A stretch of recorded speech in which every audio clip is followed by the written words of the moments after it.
Sonnet 18,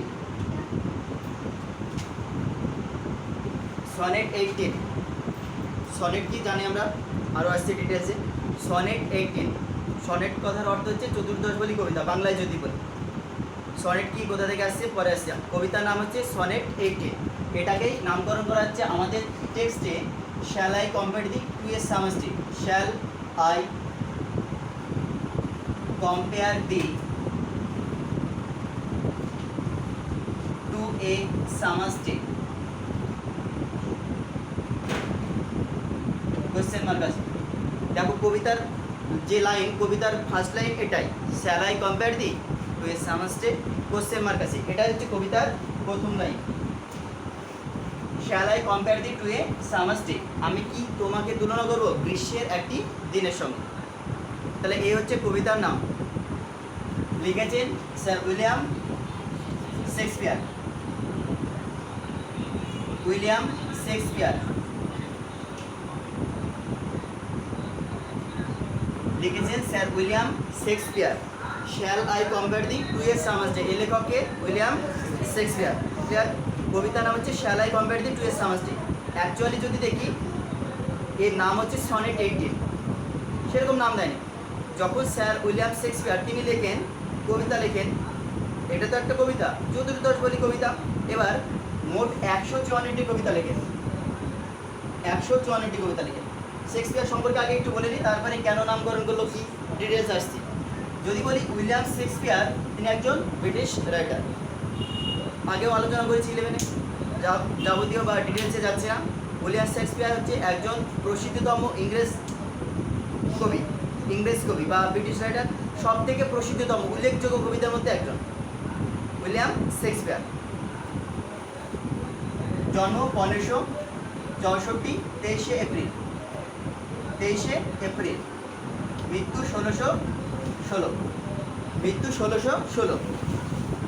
তাহলে William Shakespeare যদি বলি তার লেখাগুলোর মধ্যে বার্ড অফ অ্যাভন বলা হয় তাকে, বার্ড অফ অ্যাভন উপাধি একটা, বার্ড অফ অ্যাভন কি বলা হয়, বার্ড অফ অ্যাভন। বোঝা গেল উইলিয়াম শেক্সপিয়ারকে কী নামে ডাকা হয়, বার্ড অফ অ্যাভন। রবীন্দ্রনাথকে যেরকম বলা হয় বিশ্বকবি, নজরুলকে কী বলা হয় বিদ্রোহী কবি, সেরকম বার্ড অফ অ্যাভন বলে ডাকা হয় স্যার উইলিয়াম শেক্সপিয়ারকে।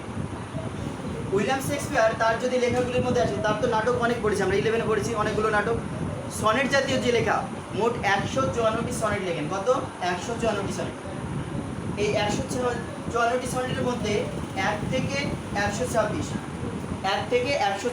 এই সনেটগুলো, 1 থেকে 126 পর্যন্ত এই যে সনেটগুলো, এগুলো কাকে রেফার করে, অ্যাড্রেসিং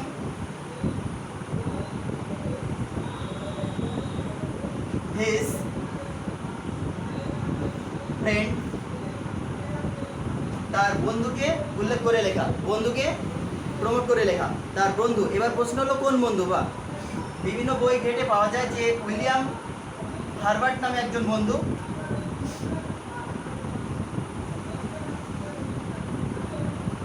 উইলিয়াম হারবার্ট নামে একজন বন্ধু শেক্সপিয়ারের খুব কাছের বন্ধু ছিল, ভালো বন্ধু ছিল। সেই উইলিয়াম হারবার্টকে উল্লেখ করে লেখা, অ্যাড্রেস করে লেখা, উইলিয়াম হারবার্টকে নিয়ে লেখা এই 126টা, প্রথম 126, 1 থেকে 126টি এই কবিতা উইলিয়াম হারবার্টকে অ্যাড্রেস করে স্যার উইলিয়াম শেক্সপিয়ার লিখেছেন। বোঝা গেল? তাহলে 127 থেকে 52 পর্যন্ত, 127 থেকে 52 পর্যন্ত যেটা লিখলেন, 127 থেকে 152 পর্যন্ত লিখলেন এই কবিতাগুলো, এই সনেটগুলো কাকে লিখলেন, তার এক পরিচিত ব্যক্তিকে, মহিলাকে বলতে পারি, অ্যাড্রেসিং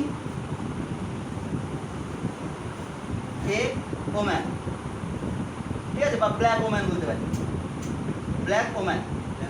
বিভিন্ন বই ঘেটে এটাই দেখা যায় যে 127 থেকে 127 থেকে 152 এই পর্যন্ত যে সনেটগুলো আসছে, সেগুলো স্যার উইলিয়াম শেক্সপিয়ার কী করে, তার পরিচিত এক মহিলাকে নোটিফাই করে লেখে, অ্যাড্রেস করে লেখে, এক মহিলাকে নিয়ে লিখেছিল। বাকি থাকলো দুটো, 153 আর 154। এই দুটো কবিতা রোমের যে দেবতা কিউপিড, রোমান দেবতা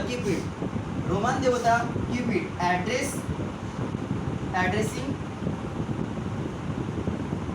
রোমান গড। এই দুটো কবিতা লেখা হয় রোমান গডকে। তাহলে এবার প্রশ্ন হলো দেবতাদের মধ্যে তো বিভিন্ন থাকে, কোন দেবতাকে? কিউপিড। কাকে? এবার প্রশ্ন হলো দাদা এ কিসের দেবতা?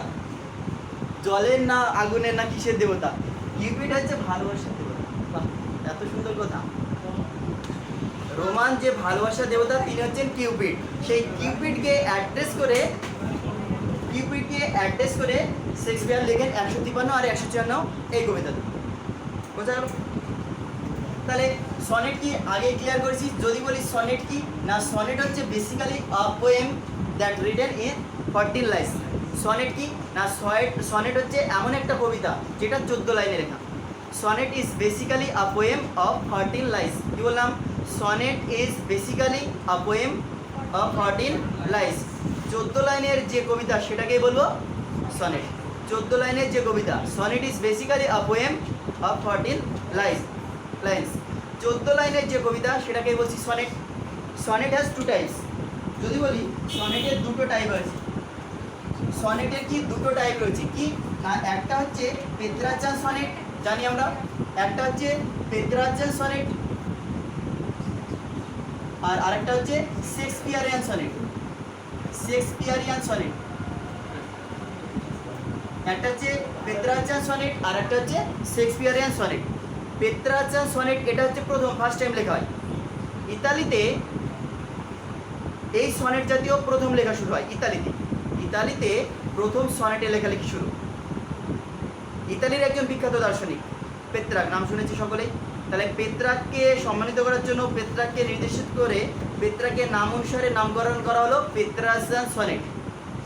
আর একটা হচ্ছে অন্য স্টাইলে শেক্সপিয়ার এসে কী করলো, সনেটই লিখলো, কিন্তু বললো না আমি পেত্রাচান সনেট ফলো করবো না, আমি আমার লেখার মধ্যে সনেটই লিখবো, কিন্তু লেখার মধ্যে একটা নিজস্বতা তৈরি করবো, নতুন স্টাইলে লিখবো। শেক্সপিয়ার এসে কী করলো না, সনেটগুলোকে একটা নতুন স্টাইলে লিখলো এবং নাম দিল শেক্সপিয়ারিয়ান সনেট।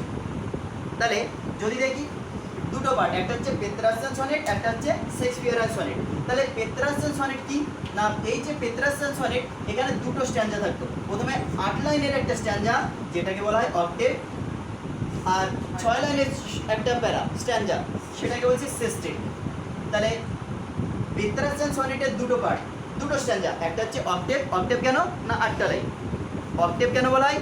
যেহেতু প্রথম স্ট্যান্জায় 8টি লাইন থাকে, তাই that's called octave. And another stanza there are 6 lines, so it is called sestet. Clear? তাহলে পেত্রাচান সনেটের দুটো স্ট্যান্জা থাকে। প্রথম স্ট্যান্জায় থাকে 8টি লাইন, তাকে অক্টেভ বলছি। দ্বিতীয় স্ট্যান্জায় থাকে 6টি লাইন, তাকে কি বলবো? সেস্টেট। আর যেটা শেক্সপিয়ারিয়ান সনেট সেটা কি স্টাইলে লেখা, কিভাবে লেখা? যেটা শেক্সপিয়ারিয়ান সনেট, শেক্সপিয়ার এসে কী করলো, তার সনেটের মধ্যে একটা নিজস্বতা বহন করলো, নিজস্বতা তৈরি করলো। কীভাবে করলো না, তিনি কী করলেন, 3টে কোয়ার্টে লিখলেন, 3 কোয়ার্টেন্স। তিনি কি করলেন, 3টে কোয়ার্টেনে ভাগ করে নিলেন, 3 কোয়ার্টেন্স আর 1 কাপলেট। এগুলো নোট করবে, ঠিক আছে? সব কোশ্চেন দিবে এখান থেকে, নোট করবে, যেখানে অসুবিধা হবে বলবে, বুঝতে না পারবে। তাহলে শেক্সপিয়ার যে কী করলো না, তিনি এসে সনেটকে লিখলেন একটু অন্য মাত্রায়। কী করলো, বললো না আমি পেত্রাককে ফলো করবো না, পেত্রাচান সনেট ফলো করবো না। তাহলে কী করবো, বললো আমার একটা নতুন স্টাইল থাকবে। তোমরা সবাই চাও কি চুলগুলো এইভাবে বানবো, চুলগুলো এইভাবে বানবো, করবো, নিজের একটা স্টাইল তৈরি করো। ঠিক শেক্সপিয়ার এসে কী করলো, নিজস্বতা তৈরি করলো কবিতার মধ্যে দিয়ে, সনেটের মধ্যে দিয়ে। তিনি কী করলেন, 3টে কোয়ার্টে লিখলেন। এবার প্রশ্ন হলো দাদা কোয়ার্টেন কি না, যদি কোনো স্ট্যান্ডায় 4টে লাইন থাকে, তখন সেটাকে বলছে কোয়ার্টেন। কোয়ার্টেন মানে তো 4, কোয়ার্টেন মানে 4। তাহলে 3 কোয়ার্টেন্স, তাহলে 3টে কোয়ার্টেন করছে। প্রত্যেকটা কোয়ার্টেনে কটা করে লাইন থাকবে, 4টে। Every quatrain has 4 lines, so there are 3 quatrain. তাহলে how many lines are there, 12 lines. 3 quatrains, every quatrain has 4 lines, 3 × 4 12। তাহলে 3টে কোয়ার্টেন্স আছে, প্রত্যেকটা কোয়ার্টেনের হচ্ছে 4টে করে লাইন। তাহলে 3 × 12 লাইন এখানেই পেয়ে গেলাম। বাকি থাকলো 2 লাইন, সেই 2 লাইন মানে 2। আমি সিঙ্গেল, আমি একা। এবার মিষ্টু কি কাপেল বা জোড়া, মিষ্টু আছে, মিষ্টুর বয়ফ্রেন্ড আছে, তাহলে এটা কি হয়ে গেল, 2জন হয়ে গেল। সেটাই তো কাপেল মানে কি দম্পতি, স্বামী স্ত্রী, 2জন, ডবল, সেটাকে বলছে কাপলেট। সেটাকে কি বলছে কাপলেট। তাহলে 3 কোয়ার্টেন্স, 3টে কোয়ার্টেন্স ছিল, কোয়ার্টেনে 4টে করে লাইন, 3 4 12, আর কাপলেট মানে দুটো, কাপেল মানে দুটো, দুটো জানি আমরা দম্পতি, তাহলে কাপেল মানে দুটো, তাহলে 12 আর 2 14 লাইন হলো।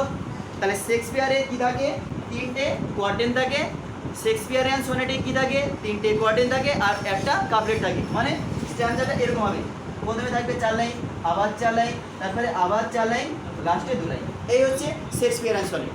ক্লিয়ার? সনেট কি? Sonnet is basically a poem of 14 lines. 14 লাইনের একটি কবিতাই হচ্ছে সনেট। সনেট দুই টাইপের, পেত্রাসিয়ান সনেট, শেক্সপিয়ারিয়ান সনেট। পেত্রাসিয়ান সনেটে দুটো সেট, একটা অক্টেভ একটা সেস্টেট। শেক্সপিয়ারিয়ান সনেটে 3টে কোয়ার্টেন থাকবে আর একটা থাকবে কাপলেট। ক্লিয়ার হলো? 23 এপ্রিল জন্ম, 1564 সালে 23 এপ্রিল জন্ম, মৃত্যু 1616 হয়েছে, তোলা হয়েছে। যদি দেখি rhyme scheme, rhyme scheme, rhyme scheme,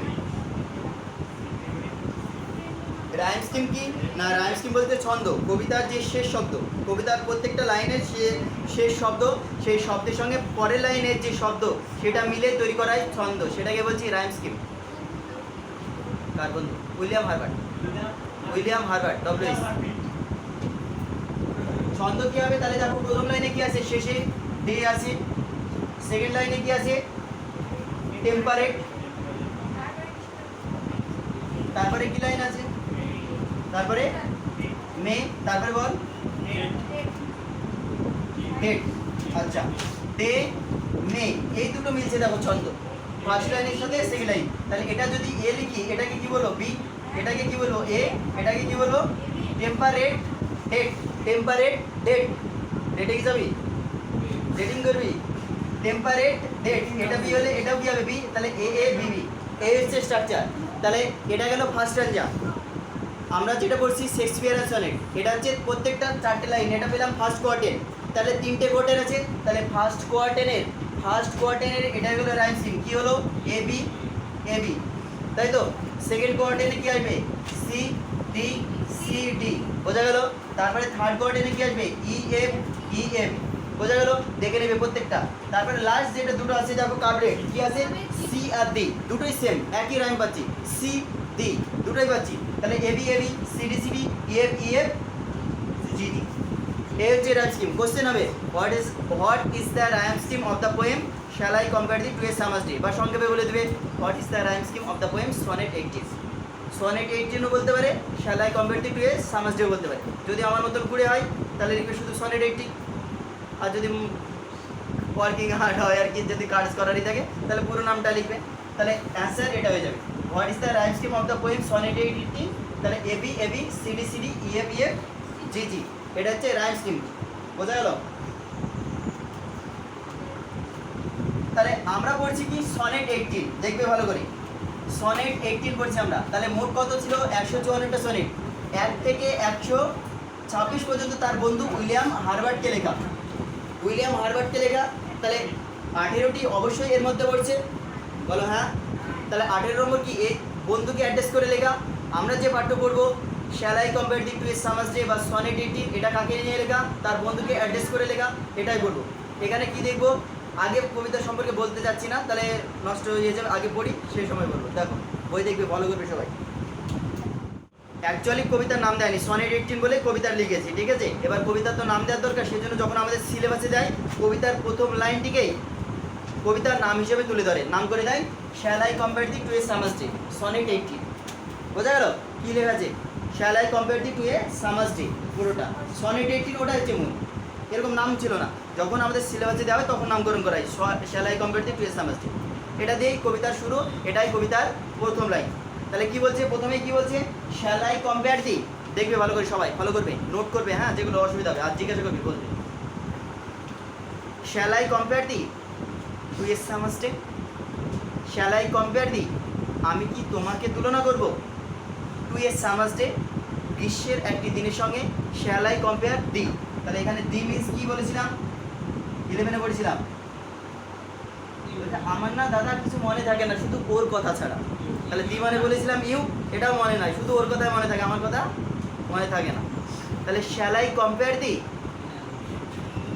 shall I compare thee, আমি কি তোমাকে তুলনা করবো? কম্পেয়ার মিন্স তুলনা করা। Shall I compare the, shall আসছে হেল্পিং ভার্ব প্রথমেই, shall I compare the subject helping verb আসছে আগে, কোশ্চেন মার্ক করে দিচ্ছে। তাহলে শ্যাল আই কম্পেয়ার দি, আমি কি তোমাকে তুলনা করবো ইউএসএম আসছে গ্রীষ্মের একটি দিনের সঙ্গে। তাহলে এখানে কবি শেক্সপিয়ার তার বন্ধুকে অ্যাড্রেস করে কবিতাটি লিখছেন, এটা জানলাম।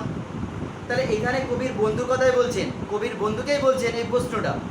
কি বলছে? আমি কি তোমাকে তুলনা করবো গ্রীষ্মের একটি দিনের সঙ্গে? Shall I compare thee to a summer day. তাহলে কবি তার বন্ধুকে বলছে আমি কি তোমাকে এই গ্রীষ্মের দিনের সঙ্গে তুলনা করবো। আরেকটা কথা বলে রাখা দরকার, তাহলে ক্লিয়ার হবে, আরও স্পষ্ট হবে।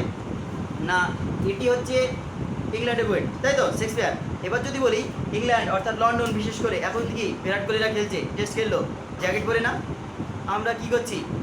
আমরা দুটো তিনটে ফ্যান নিয়ে ঘুরে বেড়াচ্ছি, আর ওরা কি করছে?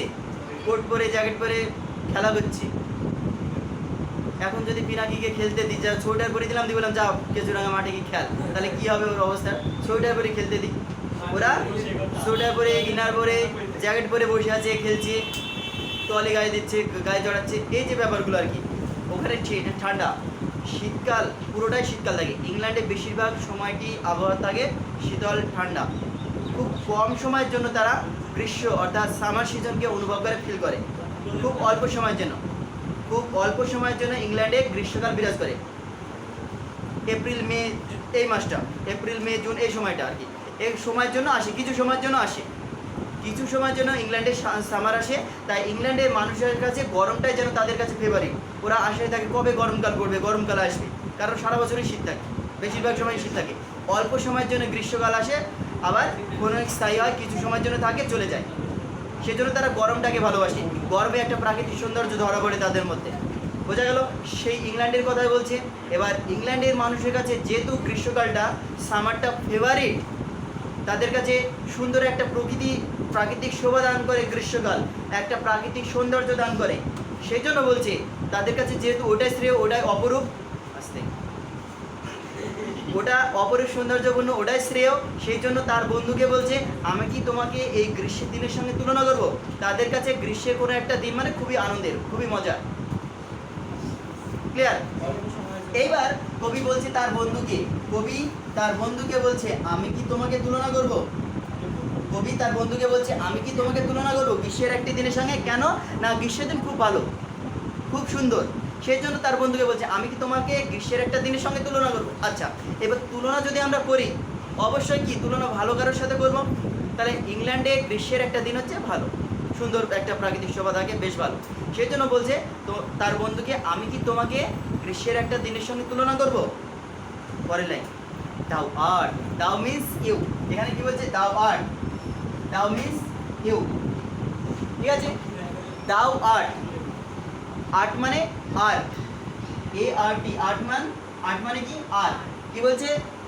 দাও আর্ট, ইউ আর, দাও মানে ইউ, আর্ট মানে আর। বলছে you are more lovely and more temperate. Lovely মানে বলিস নি তোরা বান্ধবীকে লাভলি বলিস তো? বলে লাভলি, হ্যাঁ বলিস পিছে পিছে লুকি লুকি। দাও আর্ট, শোনো ভালো করে, দাও আর্ট কি বলছে? You are more lovely and more temperate. তুমি হচ্ছে অনেক বেশি সুন্দর, লাভলি সুন্দর, ভালোবাসা মানে ভালোবেসে বলছে লাভলি, বলছে তুমি অনেক বেশি সুন্দর, অনেক বেশি শান্ত স্নিগ্ধ। টেম্পারেট মানে শান্ত স্নিগ্ধ, বেশ সুন্দর। বলছে you are more lovely and more temperate, thou art more lovely and more temperate. এটা কিন্তু কবি তার বন্ধুকে বলছে, কবি তার বন্ধুকে বলছে তুমি হচ্ছে অনেক বেশি সুন্দর, অনেক বেশি শান্ত স্নিগ্ধ। তোমার সাথে কি গ্রীষ্মের তুলনা করব? ইংল্যান্ডে কি গ্রীষ্মের দিন কমফোর্টেবল, লাভলি, টেম্পারেট। ইংল্যান্ডে কি গ্রীষ্মের একটা দিন হচ্ছে লাভলি, গ্রীষ্মের একটা দিন হচ্ছে টেম্পারেট। কিন্তু কবির কাছে কবির বন্ধু হচ্ছে মোর লাভলি, মোর টেম্পারেট। গ্রীষ্মের দিন কি লাভলি, সুন্দর, গ্রীষ্মের দিন কি টেম্পারেট, শান্ত স্নিগ্ধ। কিন্তু কবির বন্ধু কবির কাছে আরও বেশি লাভলি, মোর টেম্পারেট। সেই জন্য বলছে তোমার সাথে যে গ্রীষ্মের দিনে তুলনা করব, আসতে তোমার সাথে যে গ্রীষ্ম দিনে তুলনা করব, করা যায় না। এবার যদি বলি আমি বিরাট কোহলির সাথে সচিন টেন্ডুলকারের তুলনা করব, অবশ্যই করা উচিত না। বিরাট কোহলি এই সময় খেলছে আর সচিন টেন্ডুলকার ওই সময় খেলছে। সচিন টেন্ডুলকার তার যে কেরিয়ার দীর্ঘ সময় ধরে খেলেছে, বিরাট কোহলির খেলা কিন্তু এখন পড়ে গেছে। চলো আবার অন্যভাবে বলি, ঋষভ পান্ত আর ধোনি ধরো, ঋষভ পান্তের সাথে ধোনির যদি তুলনা করি, সম্ভব? সম্ভব না। ধোনি দীর্ঘদিন ব্যাপী ইন্ডিয়াকে সার্ভিস করে গেছে, কিন্তু ঋষভ পান্ত এখন যদি ভাবে যে না আমি ঋষভকে ধোনি ভাববো, তাহলে সেটা ভুল করবে। সেই জন্য বলছে তুলনা যদি করতে হয় সমতুল্যের মধ্যে তুলনা করতে হবে, তুলনা যদি করতে হয় সমতুল্যের মধ্যে তুলনা করতে হবে। কিন্তু কবি বলছে এখানে কবির বন্ধুর যে সৌন্দর্য, কবির বন্ধুর যে চেহারা বা লুক ইমেজ, সেটা অনেক বেশি সুন্দর, অনেক বেশি শান্ত স্নিগ্ধ। এই গ্রীষ্মের দিন তার কাছে কিচ্ছু না। সেই জন্য বলছে shall I compare the with summer day, আমি কি তোমাকে তুলনা করবো গ্রীষ্মের একটি দিনের সাথে? You are more lovely, thou are more lovely and more temperate, তুমি হচ্ছে অনেক বেশি সুন্দর, অনেক বেশি শান্ত স্নিগ্ধ। তাহলে যেহেতু কবির বন্ধু অনেক বেশি শান্ত স্নিগ্ধ, অনেক বেশি সুন্দর, সেই জন্য কবির বন্ধুর সাথে যতই ওই গ্রীষ্মের দিন সুন্দর হোক না, কিন্তু সুন্দর হোক না কেন, তার সাথে কিন্তু তুলনা করা যায় না। কারণ গ্রীষ্মের দিন সুন্দর, কিন্তু তার বন্ধু আরও বেশি সুন্দর। গ্রীষ্মের দিন শান্ত স্নিগ্ধ, কিন্তু কবির বন্ধু আরও বেশি শান্ত স্নিগ্ধ। ক্লিয়ার হলো দুটো লাইন? রাফ উইন্ডস মানে ঝোড়ো হাওয়া, রাফ উইন্ডস মানে তীব্র বেগে আসবে ঝোড়ো হাওয়া, এটা প্রবল হাওয়া। Rough winds do shake, shake মানে ঝাঁকিয়ে দেওয়া, নড়িয়ে দেওয়া। Rough winds do shake the darling birds of মে, কি বলছে? রাফ উইন্ডস ঝোড়ো হাওয়া কি করে?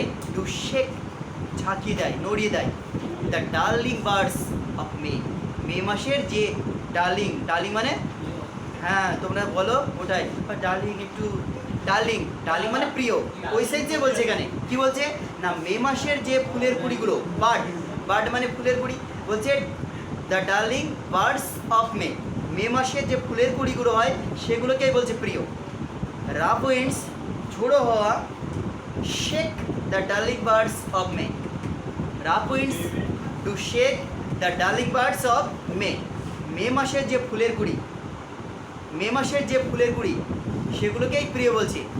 প্রিয় মে মাসের যে ফুলের কুড়ি সেগুলোকে কি করে? রাফ উইন্ডস ঝোড়ো হাওয়া ঝাঁকিয়ে দেয়। গ্রীষ্মের দিন কি খুব সুন্দর ইংল্যান্ডের মানুষের কাছে, কারণ গ্রীষ্ম বেশি দিন স্থায়ী হয় না, গ্রীষ্ম বেশি দিন থাকে না, গ্রীষ্মকাল। তাহলে গ্রীষ্মকালে মে মাসে যে ফুলের কুড়িগুলো হয় সেগুলো খুব সুন্দর দেখতে হয়, সেগুলো ইংল্যান্ডের মানুষের কাছে খুব ভালো, খুব শ্রেয়, খুব ভালো, খুব শখের, সেই ফুলের কুড়িগুলোকে তারা খুব ভালোবাসে। এবার কি বলছে, সেই ফুলের কুড়িগুলোকে কিন্তু একটা সময় তীব্র বেগে যে হাওয়া বয়, ঝোড়ো হাওয়া বয়, সেই ঝোড়ো হাওয়া কিন্তু নষ্ট করে দেয়। জোরে তীব্র বেগে ঝোড়ো হাওয়া বইল, সেই ফুলের কুড়িগুলো পড়ে যায়, নষ্ট হয়ে যায় ফুলের কুড়িগুলো। অ্যান্ড সামার স্লিপ, এবং গ্রীষ্মের যে লিজ মানে স্থায়িত্ব, LEAS, লিজ মানে স্থায়িত্ব। হ্যাথ মানে হচ্ছে হ্যাজ, এই যে ইয়েস দাও, আর এখানে কিন্তু ভাগ। হ্যাথ মানে হচ্ছে হ্যাজ, কি বলছে? হ্যাথ মানে হ্যাজ। অ্যান্ড সামার লিজ, গ্রীষ্মের যে লিজ মানে স্থায়িত্ব, সময়সীমা। হ্যাথ মানে has, the summer and summer lease has all too short a date, গ্রীষ্মের যে স্থায়িত্ব সেটা অল্প সময়ের জন্য, ক্ষণিক সময়ের জন্য। আগে বলেছি ইংল্যান্ডের যে গ্রীষ্মকাল কিছু সময়ের জন্য থাকে, সেটা এখানে তুলে ধরলো। বলো কি, অ্যান্ড সামার সিলিজ, গ্রীষ্মের যে স্থায়িত্ব, হ্যাজ মানে হ্যাজ অল টু শর্ট এটেড, অল্প সময়ের জন্য। শর্ট এটেড মানে কয়েক দিনের জন্য, অল্প সময়ের জন্য। ইংল্যান্ডে যখন গ্রীষ্মকাল আসে কিছু দিনের জন্য আসে, কিছু সময়ের জন্য আসে, সেটাই এখানে বলছি। তাহলে প্রথম 4 লাইন কি দেখলাম? বলছে shall I compare thee to a summer day, আমি কি তোমাকে তুলনা করব গ্রীষ্মের একটি দিনের সঙ্গে? দাও আর, তুমি হও, মোর লাভলি অ্যান্ড মোর টেম্পারেট, অনেক বেশি সুন্দর, শান্ত স্নিগ্ধ। রাফ উইন্ডস ঝোড়ো হাওয়া, two shake the darling birds of মে, ঝোড়ো হাওয়া কী করছে? গ্রীষ্মের যে প্রিয় ফুলের গুঁড়ি সেগুলোকে ঝরিয়ে দিচ্ছে। অ্যান্ড সামার সিলিজ, গ্রীষ্মের যে সময়সীমা, হ্যাভ অল টু শর্ট এটেড, সেটা অল্প সময়ের জন্য স্থায়ী হয়। তাহলে প্রথমেই কবি একটা প্রশ্নের মাধ্যমে শুরু করলেন কবিতা, বলছি তোমাকে কি আমি গ্রীষ্মের একটা দিনের সঙ্গে তুলনা করব? তাহলে কবির বন্ধু যেহেতু অনেক বেশি সুন্দর, অনেক বেশি শান্ত স্নিগ্ধ, তাই কবির বন্ধুর সাথে গ্রীষ্মের দিনে তুলনা করতে কবি চাইছেন না। কেন চাইছেন না? কারণ গ্রীষ্ম অল্প সময়ের জন্য স্থায়ী হয়। গ্রীষ্মকালে যে ফুলের সুন্দর সুন্দর কুড়িগুলো হয় সেগুলোও ঝোড়ো হওয়া নষ্ট করে দেয়। সেই জন্য কবি তার বন্ধুর সাথে এই গ্রীষ্মের দিনের তুলনা করতে চাইছেন না, কারণ গ্রীষ্মের দিন ক্ষণস্থায়ী, গ্রীষ্মের দিনের যে প্রাকৃতিক সৌন্দর্য সেটাও নষ্ট হয়ে যায়, কিন্তু কবির বন্ধুর যে সৌন্দর্য সেটা কিন্তু নষ্ট হয় না। সেই জন্য কবি চাইছেন না তার বন্ধুর সৌন্দর্যের সঙ্গে এই গ্রীষ্মের দিনের তুলনা হোক। ক্লিয়ার করতে পারলাম? সেকেন্ড প্যারা, সামটাইম কিছু সময় too hot the eye of heaven shines, underline করবে the eye of heaven shine. The eye of heaven shine, actually heaven মানে স্বর্গ, the eye of heaven shine মানে এখানে সূর্যকে বোঝাচ্ছি। আন্ডারলাইন করো, পাশে লিখে রাখো সান। কোশ্চেন হবে sometime too hot the eye of heaven shine, এখানে the eye of heaven shines refer to, কাকে রেফার করছে? অ্যান্সার হবে সানকে, সূর্যকে। এখানে কি বলছে? সামটাইম কখনো কখনো টু হট উষ্ণ হয়ে যায় the eye of heaven shine.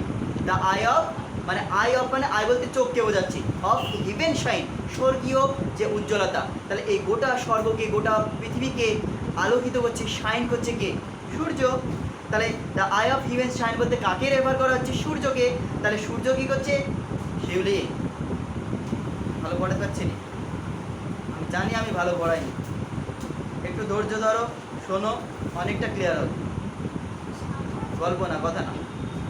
সাগর পারবে, সাগর লিজেন্ড মানুষ। শোনো শোনো শোনো, কারণ দ্বিতীয়বার রিপিট করবো না, দ্বিতীয়বার বলবো না। এই ফার্স্ট টাইম যদি টাইম পাই পরে রিভাইজ হবে, নাহলে হবে না। যা হবে একবারই, যারা আসলো না তারা বড়া পস্তাওগে হবে। চলো দেখো, সামটাইম কখনো কখনো too hot the eye of heaven shines, সূর্যের যে রশ্মি সেটা কি করছে? ইংল্যান্ডকে, লন্ডনকে আলোকিত করছে, সেই সময় উষ্ণ করে তুলছে। ইংল্যান্ডে কি বললাম? ক্ষণস্থায়ী গ্রীষ্মকালটা, কিছু সময়ের জন্য ইংল্যান্ডে সূর্য উঠছে, জেগে উঠছে, গোটা ইংল্যান্ডকে আলোকিত করছে, উষ্ণ করে দিচ্ছে। কখনো কখনো, সব সময় না, কিন্তু সেটা কখনো কখনো হচ্ছে। দেখা যাচ্ছে গ্রীষ্মের সময় প্রচণ্ড গরম, রোদ ঝলমলে, হঠাৎ করে বৃষ্টি চলে আসলো। এই তো খেলা হচ্ছে, দেখতে পাচ্ছি, হট করে সব আসলো, এসে বৃষ্টি ঢেকে দিল, দৌড়তে দৌড়তে চলে গেল প্লেয়াররা। রৌদ্র জল একটা সুন্দর পরিবেশ, খেলাধুলা হচ্ছে, হট করে বৃষ্টি চলে আসলো, এটাই। তাহলে কি বলছে? এই যে সূর্যে আলোকিত করছে, উষ্ণ করছে, সেটা কিছু সময়ের জন্য। অ্যান্ড অফেন এবং প্রায়ই ইজ হিজ গোল্ড কমপ্লেকশন, তার যে সোনালি রং, কমপ্লেকশন মানে উজ্জ্বলতা, রঙকে বোঝাচ্ছে, ডিম অনুজ্জ্বল হয়ে যায়। তাহলে বেশ সূর্য আলোকিত করছে গোটা ইংল্যান্ডকে, বেশ উষ্ণতা প্রদান করছে। এবার হঠাৎ করে দেখা যাচ্ছে কোনো সময় ডিম হয়ে যাচ্ছে। ডিম মানে আবছা হয়ে যাওয়া, অনুজ্জ্বল হয়ে যায়। এই যে আমাদের পরিবেশটা এখন কি আবছা হয়ে গেছে, অনুজ্জ্বল হয়ে গেছে, আবছা হয়ে গেছে, অনুজ্জ্বল হয়ে গেছে, আলো নেই, সূর্যের আলো নেই। তাহলে কি দেখা গেল? Sometime too hot the eye of heaven shines, কিছু কিছু সময় সূর্য কী করছে? গোটা ইংল্যান্ডকে, গোটা শহরকে আলোকিত করছে। And often is his gold complexion, এবং প্রায়ই তার যে সোনালি আলো ডিম অনুজ্জ্বল হয়ে যাচ্ছে। And every fair from fair, এই যে এখানে দুটো fair, every fair, FAR first fair, আর পরের সেকেন্ড ফেয়ার। কি বলছে? অ্যান্ড এভরি ফেয়ার, এই ফার্স্ট ফেয়ার মানে হচ্ছে সুন্দর বস্তু, নোট করবে। প্রথম যে ফেয়ারটা রয়েছে, এই ফেয়ার মানে হচ্ছে সুন্দর বস্তু, কোনো সুন্দর বস্তুকে নোটিফাই করছে এটা। অ্যান্ড সেকেন্ড ফেয়ার দেখো, ফ্রম ফেয়ার, সেকেন্ড ফেয়ার যেটা, সেটার মানে হচ্ছে সৌন্দর্য। And every fair from fair, প্রত্যেকটি সুন্দর বস্তুর যে সৌন্দর্য, এভরি ফেয়ার প্রত্যেকটা সুন্দর বস্তুর, ফ্রম ফেয়ার যে সৌন্দর্য, বলছে প্রত্যেকটি সুন্দর বস্তুর যে সৌন্দর্য সামটাইম ডিক্লাইন্স, কিছু সময় কি হয়? হ্রাস পায়, নষ্ট হয়। এই যে এত সুন্দর চেহারা অনিশের, এটা কি দীর্ঘস্থায়ী হবে? একটা সময় কি এই চেহারা কি হয়? ভাঙন ধরবে, হ্যান্ডসাম লুক, এটা থাকবে না। সেই জন্য বলছে every fair from fair sometime declines, প্রত্যেকটি সুন্দর বস্তুর যে সৌন্দর্য সেটা নষ্ট হবে। তাহলে এই যে গ্রীষ্ম, অয়ন বাচ্চা ছেলে তোরা এখন বল, ডিম খিচুড়ি দিব। কি বলছে?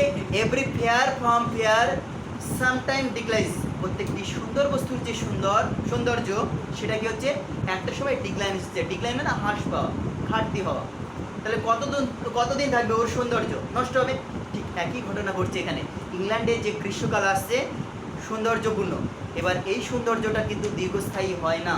একটা সময় ওটা হ্রাস পায়, নষ্ট হয়ে যায়। সেই জন্য বলছে এভরি ফেয়ার ফ্রম ফেয়ার, প্রত্যেকটি সুন্দর বস্তুর যে সৌন্দর্য সামটাইম ডিক্লাইন্স, কিছু কিছু সময় হ্রাস পায় বা কখনো কখনো বা কোনো সময় হ্রাস পায়। বাই চান্স, ভুলবশত, by mistake, or nature changing course, প্রকৃতির নিয়মই এটা, আনট্রিম, অবাঞ্ছিত, মানে এটা হচ্ছে প্রকৃতির নিয়ম। কি বলছে? By chance or nature changing course untrimmed, এটা বাই মিস্টেক হতে পারে, কোনো কারণে হতে পারে, অথবা প্রকৃতির কারণ হতে পারে। এই যে গ্রীষ্মের সৌন্দর্যপূর্ণ একটা পরিবেশ তৈরি হচ্ছে, প্রাকৃতিক সৌন্দর্য তৈরি হচ্ছে, কে তৈরি করছে? আমি, তুমি, ও, কেউ না, প্রকৃতি তৈরি করছে। তাহলে এই যে প্রকৃতি এই গোটা বিশ্বকে সৌন্দর্যপূর্ণ করে তুলছে, বা গ্রীষ্মের সময় ইংল্যান্ডকে সৌন্দর্যপূর্ণ করে তুলছে, এই প্রকৃতি কী করছে? এই সৌন্দর্যকে আবার হ্রাস করে দিচ্ছে। তাহলে এটা হচ্ছে নেচার চেঞ্জিং কোর্স আনট্রিম, মানে এটা হচ্ছে প্রকৃতির যে সময়সীমা, এটা অবাঞ্ছিত। আনট্রিমড মানে অবাঞ্ছিত, মানে প্রকৃতি সৌন্দর্যপূর্ণ করবে, প্রকৃতি তার সৌন্দর্যকে হ্রাস করবে, এটা প্রকৃতির সময়সীমা। প্রকৃতি সৌন্দর্যপূর্ণ করবে, প্রকৃতি এই সৌন্দর্যকে হ্রাস করবে, নষ্ট করবে, এটা অবাঞ্ছিত, এটা বাধ্য হতে, প্রকৃতির নিয়ম। দিন হবে, রাত হবে, সূর্য উঠবে, আবার সূর্য চলে যাবে, গ্রীষ্ম হবে, গ্রীষ্মের পর কী হবে? বর্ষা, শরৎ, এগুলো নেচার চেঞ্জিং কোর্স, প্রকৃতির পরিবর্তনের সময়সীমা, এগুলো আনট্রিম, অবাঞ্ছিত। তাহলে কি দেখা গেল সেকেন্ড স্ট্যাঞ্জা, সেকেন্ড কোয়ার্টেনে? সামটাইম, কিছু সময়, too hot the eye of heaven shines, সূর্য কী করছে? কিছু সময় আলোকিত করে তুলছে। And often is his gold complexion, এবং প্রায় তার সোনালি আলো ডিম, অনুজ্জ্বল হয়ে যাচ্ছে। And every fair from fair, প্রত্যেকটি সুন্দর বস্তুর যে সৌন্দর্য সামটাইম ডিক্লাইন্স, কিছু সময় হ্রাস পাচ্ছে। বাই চান্স মানে কোনো কারণে, ভুলবশত বা বাই মিস্টেকে, বা কোনো মানুষের দ্বারা বা কোনো কিছুর দ্বারা, অথবা অর নেচার চেঞ্জিং কোর্স আনট্রিম, বা প্রকৃতির সময়সীমা দ্বারা, প্রকৃতির নিয়মের দ্বারা। দেখা যাচ্ছে খুব সুন্দর একটা ফুল ফুটেছে, এটা তো প্রকৃতির নিয়ম, এবার ফুলকে গিয়ে তুলে নিল প্রণব, তাহলে কি গাছের শোভাটাই নষ্ট হয়ে গেল? ফুল শোভা পায় মাথায় না, হাতে না, তাও মেয়েরা কী করে? মাথায় খোপায় ফুল করছে, সুন্দর ভাববে, ওরা ভাবছে যে গাছের মতো আমরাও শোভিত হব, এটা ওদের ভুল ধারণা। চলো, ফুল গাছেই শোভা পায়। তাহলে এই যে চার লাইন মধ্যে, এর মধ্যে দিয়ে কী বোঝাতে চাইলো? না প্রকৃতির সৌন্দর্য করছে, আলোকিত করছে, একদম সুন্দর করে শোভিত করছে, কিন্তু প্রকৃতি কী করছে? ওই শোভাকে নষ্ট করছে, ওই সৌন্দর্যকে আবার নষ্ট করছে। এর মধ্যে দিয়ে কী বোঝাতে চাইলে? না প্রকৃতির যে সৌন্দর্য সেটা চেঞ্জ হচ্ছে, প্রকৃতি সৌন্দর্য করছে, প্রকৃতির সৌন্দর্য তৈরি করছে, প্রকৃতির সৌন্দর্যকে নষ্ট করছে। But the eternal summer shall not fade, বলছে বাট দায়, দায় মানে কি বলো? THY, দায় মানে ইওর বলতে পারি, দায় মানে হিজ বলতে পারি। এখানে এই দায় বলছে, রেফার করছে কার? কবির বন্ধুকে, উইলিয়াম হারবার্টকে, যদি ধরে নিই উইলিয়াম হারবার্টকে। তাহলে কি বলছে কবি? কিন্তু তার সৌন্দর্য মানে কবির বন্ধুর যে সৌন্দর্য সেটা বলছে, বাট দ্য ইটারনাল সামার, কিন্তু কবির বন্ধুর যে সৌন্দর্য, ইটারনাল কেন? ইটারনাল মানে হচ্ছে শাশ্বত, যেটা ইমর্টাল। ইটারনাল মানে হচ্ছে শাশ্বত, যেটা কোনোদিন নষ্ট হয় না, চিরস্থায়ী, সেটাকে ইটারনাল বলে আমরা, শাশ্বত বাংলা যদি বলি। বাট দ্য ইটারনাল সামার, কিন্তু যে তার যে শাশ্বত সামার, সামার মানে গ্রীষ্ম, এখানে কবির বন্ধুর যে সৌন্দর্য সেটাকেই বলছে ইটারনাল সামার, মানে তার যে শাশ্বত সৌন্দর্য, কবির বন্ধুর যে শাশ্বত সৌন্দর্য সেটাকেই বলছে ইটারনাল সামার। আমাদের এই ইংল্যান্ডের যে সামার, গ্রীষ্ম ঋতু, বা প্রকৃতির যে সামার সেটা গ্রীষ্ম ঋতু, সেটা চেঞ্জ হয়, কিন্তু কবির বন্ধুর যে সামার, কবির বন্ধুর যে সৌন্দর্য শ্যাল নট ফেড, সেটা ফেড হয় না। ফেড মানে কি? বিনষ্ট। সুন্দর একটা পোশাক কিনলে, তুমি জামা কিনলে, পুজোতে ড্রেস কিনলে, দুই একবার কাচার পরে তার যে কালার সেটা কী হয়ে যায়? আমরা বলি কালারটা ফেড হয়ে গেল রে। ফেড মানে নষ্ট হয়ে যাও, ফেড মানে বিনষ্ট হয়ে যাও, নষ্ট হয়ে যাও। গ্রীষ্মের যে সৌন্দর্য, প্রকৃতির যে সৌন্দর্য সেটা কিন্তু নষ্ট হয়ে যায়, কিন্তু কবির বন্ধুর যে সৌন্দর্য সেটা কিন্তু নোট হয় না।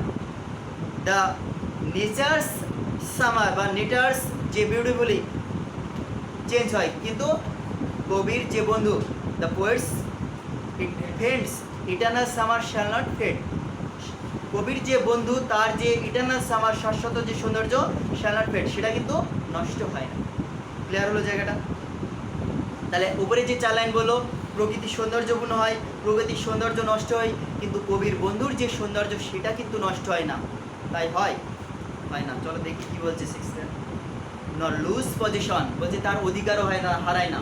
কবির বন্ধুর অধিকারে যেটা আছে, নর লুজ পজিশন, পজিশন মানে অধিকার, nor lose position of that fair fair মানে সৌন্দর্য, এখানে fair মানে সৌন্দর্য। thou ost যেটা তার ওস্ট মানে নিজের অধিকারে থাকা, কবির বন্ধুর অধিকারে যে সৌন্দর্যটা রয়েছে সেটা কিন্তু নষ্ট হয় না, নর লুজ হারায় না। বোঝাতে পারলাম কি বললো?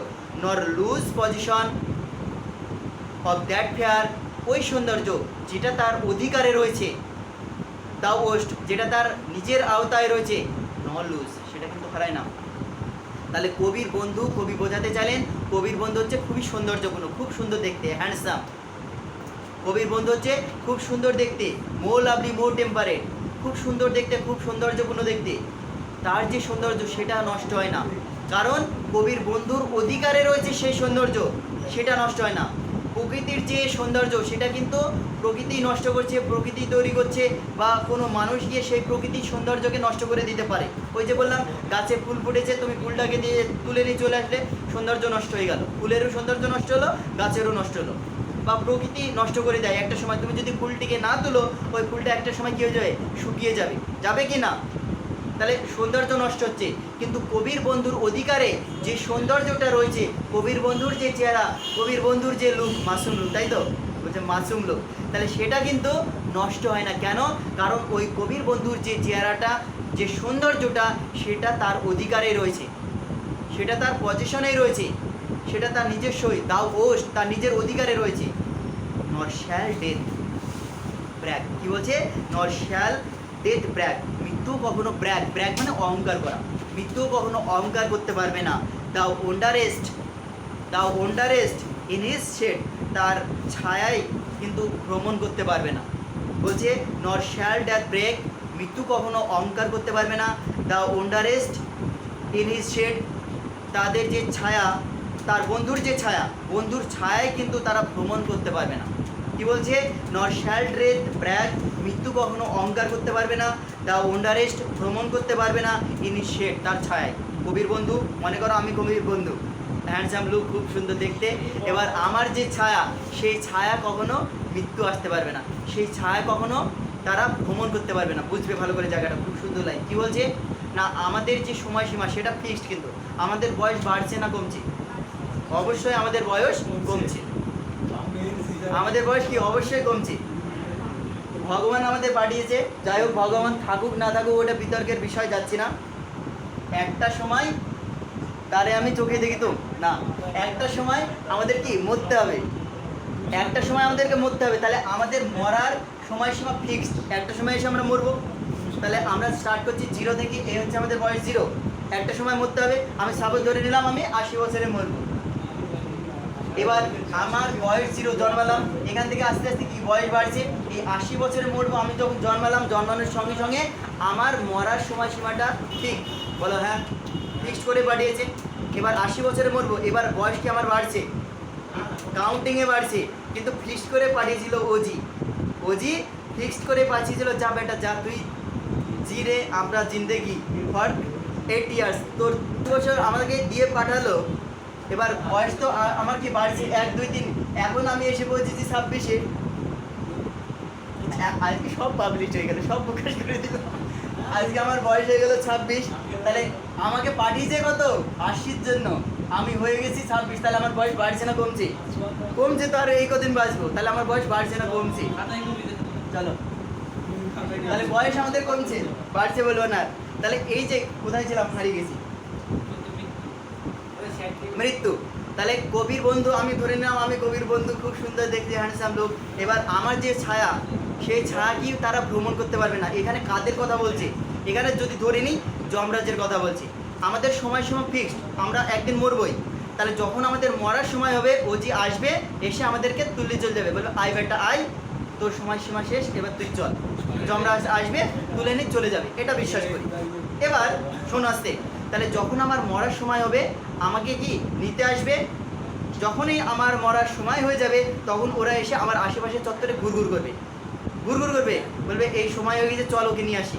এই যে যারা আসছে, যমরাজ বলে যাই হোক কিছু যদি থাকে, তারা আসবে, এসে কি করবে, আমাকে নিতে আসবে। আমার যখন সময়সীমা ভ্যালিডিটি শেষ হয়ে যাবে, তোমাদের বাসায় ভ্যালিডিটি যখন শেষ হয়ে যাবে, ভ্যালিডিটি যখন শেষ হয়ে যাবে ওরা আসবে আমাকে তুলে নিয়ে যেতে, যখন আমার যাওয়ার সময় হয়ে যাবে আমাকে নিতে আসবে, আমার আশেপাশে ঘোরাঘুরি করবে, ছায়াতে ঘোরাঘুরি করবে। এবার বলছে কি না, মৃত্যুও কখনো তোমার ছায়া তার ছায়ায় মানে কবির বন্ধুর ছায়ায় ঘোরাঘুরি করতে পারবে না। যখন কবির বন্ধুর মরার সময় হবে তখন কি ওই আসবে, কেউ একজন আসবে বলবে তোর মরার সময় গেছে, কবির বন্ধুকে কি একদিন মরতেই হবে, এটা তো মানো একদিন মরতেই হবে। এবার যেদিন মরার সময় হবে কবি মরে যাবে, কবির বন্ধু মরে যাবে, কবির বন্ধু মরে যাবে, সেই দিন কি তার সৌন্দর্য নষ্ট হয়ে যাবে, চেহারা নষ্ট হয়ে যাবে, হবে তো? কিন্তু তাও কবি বলছে কিন্তু তাও তার সৌন্দর্য নষ্ট হবে না, কবির বন্ধুর সৌন্দর্য নষ্ট হবে না। কবির বন্ধুর যে সময়সীমা মারার সময় যদি হয়ে যায়, মৃত্যুও তাকে স্পর্শ করতে পারবে না, তার ছায়াতে কেউ ডিঙাতে পারবে না, তার সৌন্দর্য কেউ নষ্ট করতে পারবে না, তার ছায়ায় তো আসতে পারবে না কেউ, তাকে তো কেউ মারতেই পারবে না। তাহলে কি করে কবির বন্ধুর সৌন্দর্য নষ্ট হবে? আরও ক্লিয়ার হবে, চলো বলো, দেখো কি বলছে, নর শ্যাল ডেথ মৃত্যু কখনো অহংকার করতে পারবে না, দ্য ওন্ডারেস্ট ইনিশিয়েট, তার ছায় যতই ঘোরাঘুরি করুক কি তাকে তার সৌন্দর্যকে নষ্ট করতে পারবে না। হোয়েন ইন ইটারনাল লাইন্স, কেন নষ্ট করতে পারবে না, তার সৌন্দর্য কেন নষ্ট হবে না? যতই তার ছায়া ঘোরাঘুরি করুক, যতই কবির বন্ধুর মরার সময় হোক, মৃত্যু কখনো অহংকার করতে পারবে না, থাম তোর সৌন্দর্য কতদিন থাকছে দেখি, তোকে তো মরতেই হবে। মৃত্যু কিন্তু অহংকার করতে পারবে না, মৃত্যু কিন্তু অহংকার করতে পারবে না। কবির বন্ধু খুব সুন্দর দেখতে, আমরা মেনে নিলাম, এই মরার সঙ্গে সঙ্গে কবির বন্ধু সৌন্দর্য নষ্ট হয়ে যাবে। এই যে মৃত্যু, মৃত্যু কিন্তু অহংকার করতে পারবে না, থাম তোর সৌন্দর্য, তুই একদিন মরবি, তুই মরলেই তোর সৌন্দর্য নষ্ট হয়ে যাবে, কেউ মনে রাখবে না তোকে, সবাই ভুলে যাবে, এই বলে কিন্তু মৃত্যু অহংকার করতে পারবে না। সেটাই বলছে কেন অহংকার করতে পারবে না, পরে লাইন ক্লিয়ার হবে। হোয়েন ইন ইটারনাল লাইন্স, যখন এই শাশ্বত লাইনগুলো, ইটারনাল মানে কি বললাম, শাশ্বত, ইটারনাল মানে কি বললাম, ইমর্টাল, ইটারনাল মানে কি বললাম, আজীবন, ইটারনাল মানে কি বললাম, যেগুলো নষ্ট হয় না, বিনষ্ট হয় না। কি বলছে, হোয়েন ইন ইটারনাল লাইন্স, যখন এই শাশ্বত লাইনগুলো মানে shall I compare this to summer's day the word more lovely more temperate rough winds to shake the darling birds of May, এই লাইনগুলোর কথা বলছে, কবিতার লাইনগুলোর কথা বলছি। বলছে হোয়েন ইন ইটারনাল লাইন্স, যখন এই শাশ্বত লাইনগুলো মানে কবিতার যে লাইনগুলো, টু টাইম দাও গোস্ট, সময়ের সঙ্গে সঙ্গে কী হবে, গ্রোস্ট হবে, গ্রোস্ট মানে বৃদ্ধি হওয়া, সময়ের সঙ্গে সঙ্গে কী হবে, এই লাইনগুলো বৃদ্ধি পাবে তখন। তাহলে কবির বন্ধুর সৌন্দর্য কখন নষ্ট হবে না, কবির বন্ধুর যে এই চেহারা সুন্দর দেখতে ছিল কখন নষ্ট হবে না, যখন এই কবিতার লাইনগুলো বৃদ্ধি পাবে। বুঝলাম না, ভালো করে বুঝিয়ে বলো। মানে এটা বোঝাতে চাইলেন কবি, যখন এই কবিতার লাইনগুলো বাড়বে, বৃদ্ধি পাবে, মানে কি এই 14 লাইন থেকে 28 লাইন হবে না, জি না। কি বোঝাতে চাইলেন কবি, না আমি পড়েছি 12 ক্লাসে, আমি এখন তোমাদের পড়াচ্ছি, তাহলে এই কবিতা পড়ার আগে তোমরা জানতে না কবির বন্ধু খুব সুন্দর ছিল, জানতে? তাহলে তো প্রেমে পড়ে যেতে আগেই, তাহলে তো আগে প্রেমে পড়ে যেতে, যেতে অত সুন্দর, এখন এসে প্রেমে পড়ছি, এত সুন্দর ছিল, মনে হচ্ছে না তোমাদের যে কত সুন্দর ছিল, এত প্রশংসা করছে, তাও শেক্সপিয়ার। আমি যদি প্রশংসা করতো তার একটা ওয়েট, শেক্সপিয়ার প্রশংসা করছে তার একটা ওয়েট, এক ও অদ্বিতীয়, শেক্সপিয়ারের বিরল নয়, শেক্সপিয়ারের কি দ্বিতীয় নয় কেউ, শেক্সপিয়ার প্রশংসা করছে তার বন্ধুর কত সুন্দর, কত সৌন্দর্য। এবার তোমরা তো ফিল করতে পারছো তাহলে সে কতটাই সুন্দর ছিল, এত প্রশংসা তার হচ্ছে কি না ফিল, এটা তো ফিল হচ্ছে, লোকটা কতটাই সুন্দর ছিল দেখতে, শেক্সপিয়ার এত সুনাম করছে। তাহলে আজকে কবিতাটি পড়ার আগে কিন্তু তোমরা কেউ জানতে না না উইলিয়াম শেক্সপিয়ারের বন্ধু এত সুন্দর ছিল, এত হ্যান্ডসাম ছিল, জানতে কি না, কেউ জানতে না। কিন্তু এই কবিতাটি পড়ার সঙ্গে সঙ্গে তোমরা জেনে গেলে না স্যার উইলিয়াম শেক্সপিয়ারের বন্ধু খুব হ্যান্ডসাম ছিল, খুব সুন্দর ছিল, জেনে গেলে। তাহলে এই কবিতা লাইনগুলো যদি না পড়তাম, আমি এই কবিতাটা না পড়তাম, জানতে না। তাহলে সময়ের সঙ্গে সঙ্গে মানুষজন কী করছে, এই কবিতাটা পড়ছে, আজ তোমরা বললে 11 ক্লাসে যারা আছে পরের বছর পড়বে তারা কিন্তু এখন জানে না, তারা যখন 12-এ উঠবে আবার কবিতাটি পড়াবো, তখন তারা জানবে না উইলিয়াম শেক্সপিয়ারের এক বন্ধু ছিল খুব সুন্দর দেখতে, হ্যান্ডসাম, তখন তারা জানবে। তাহলে যত দিন যাচ্ছে তত মানুষ কি এই কবিতাটা পড়ছে, বেশি পরিমাণে পড়ছে মানুষ, বেশি পরিমাণে জানছে, তত মানুষের কাছে কি স্যার উইলিয়াম শেক্সপিয়ারের বন্ধুর যে সৌন্দর্য সেটা কি আলোচিত হচ্ছে, উইলিয়াম শেক্সপিয়ারের বন্ধু যে সৌন্দর্য ছিল বা খুব হ্যান্ডসাম ছিল সেটা মানুষজন জানতে পারছে, স্টুডেন্টরা জানতে পারছে। তাহলে কি কবির বন্ধু সৌন্দর্য নষ্ট হচ্ছে?